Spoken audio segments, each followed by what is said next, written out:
Lift your lead knee until your thigh is horizontal. Your leg below the knee should be hung loosely, pointing to the floor at about 45 degrees. Your weight should be completely on the rear foot, with the knee slightly bent and your body leaning backward. Then pivot on the ball of your rear foot, which automatically induces your hips to rotate. Finally, snap your foot from the knee, which straightens the supporting leg. The hook kick is performed with just one motion from the time your foot leaves the floor. The hook kick is focused generally on the upper line from the waist to the head. It is especially effective when targeting the ribs.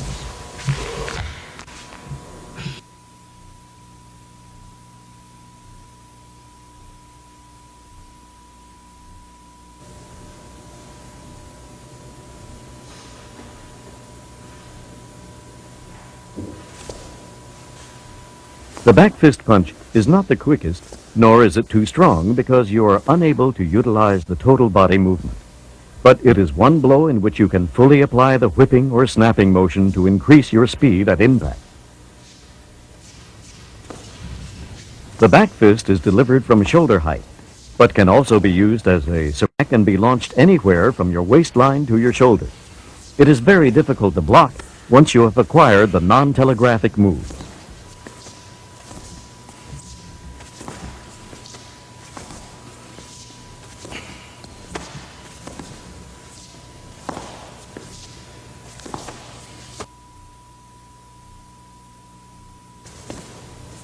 The leading finger jab is the fastest attacking weapon available to you. It is fast in reaching your target because it travels only a short distance. Accuracy and speed is essential in this technique because you focus your aim at the eyes of your enemy. The jab is a dangerous weapon to the adversary because it does so much damage and is very difficult to defend against. Since you do not clench your fist but have your fingers extended, you add several more inches to your reach. To protect yourself from damaging your fingers, learn to form your hand properly.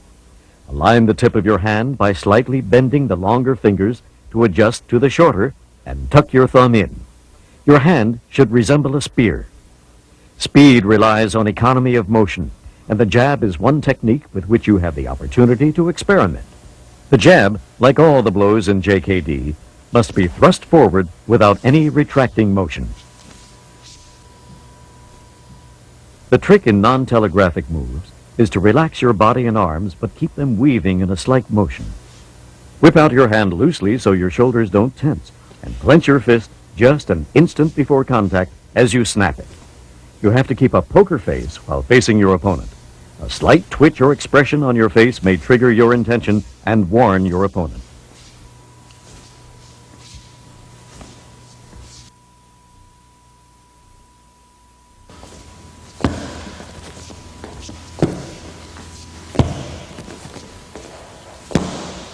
You can train in non-telegraphic punches with a focus pad.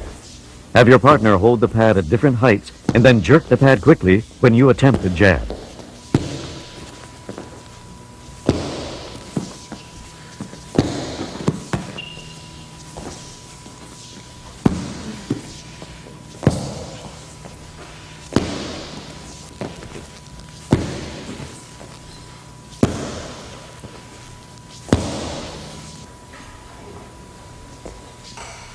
Another exercise that you can include in your training is the clapping game. Stand about a full arm's length plus another 4 inches away from him. Let your partner keep his hands about a foot apart in front of him. The idea is to throw a punch to his face or body straight between his hands. It is a test as to whether you can hit the target before he can clap your hand. If he can't, then let him reduce the distance between his hands to about 6 inches.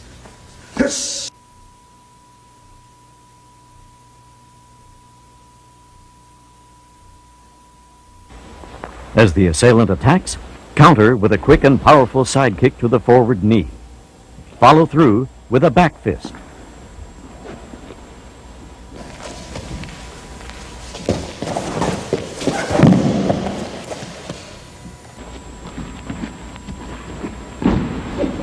Before the attacker can throw a punch, counter with a side kick to his knee, then follow up with a kick to the groin.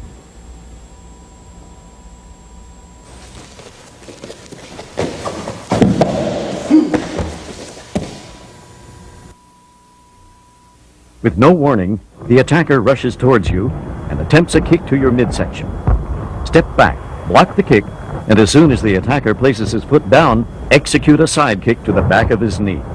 Follow up with a chokehold.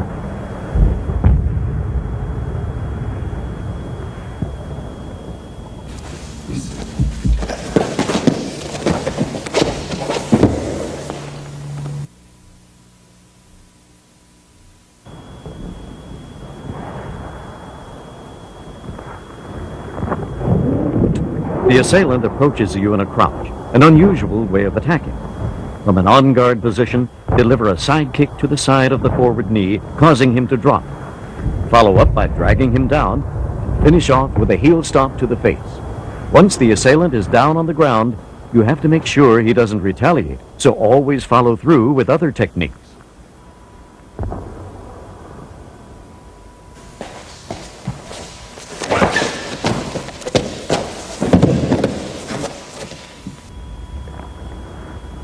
Against a full swing, you have more time to counter because the assailant greatly telegraphs his movement. Before the punch can reach you, lean back and execute a side kick to his chest.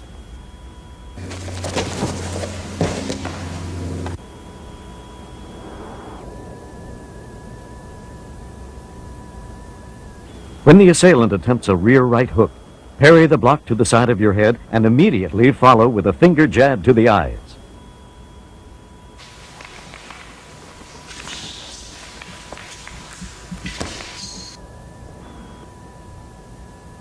As the assailant attempts a rear right hook, rotate your hips clockwise, quickly placing your weight evenly on both feet, and execute a finger jab to the eyes without blocking the attack.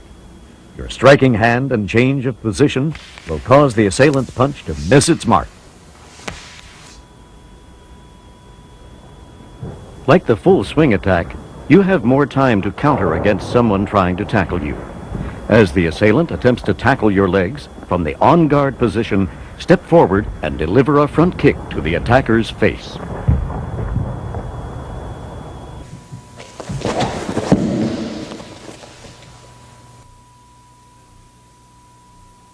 As the assailant attacks with a tackle, slide your rear foot back slightly to brace yourself. Grab the assailant's neck in a headlock as he comes toward you. Slide your front foot backward and pin the assailant to the ground while maintaining a chokehold. Be sure to execute the pin quickly, or the attacker could make a strike to your groin.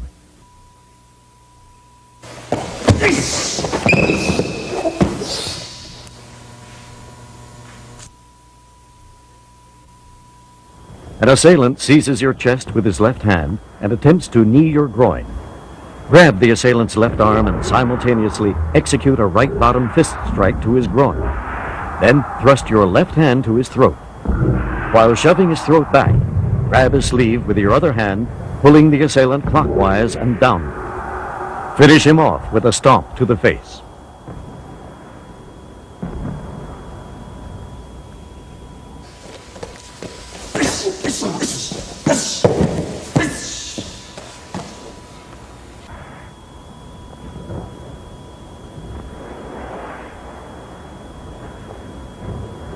The assailant grabs your arm with both of his hands. Quickly face him and deliver a low crescent kick to the knee, followed by a punch to the face and a leg sweep and stomp to the head.